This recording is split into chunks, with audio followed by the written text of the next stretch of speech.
నెల్లూరు జిల్లాలో శనివారం కురిసిన ఈదురుగాలులతో కూడిన వర్షాలకి స్థానిక మామిడి రైతులకు కష్ట నష్టాలు తప్పేలా లేదు.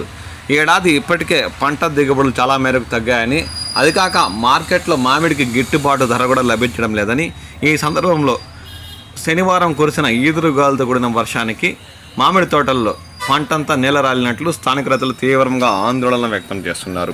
నెల్లూరు జిల్లా భోగోలు మండలంలో అకాల వర్షాలు కురుస్తుండడంతో ఈ సంఘటన చోటు చేసుకుందని స్థానిక రైతులు పేర్కొంటున్నారు. ఈదురుగాలు సైతం వీయడంతో మామిడి రైతులకు తీవ్ర నష్టాలు వాటిల్లుతున్నాయని వారు అంటున్నారు.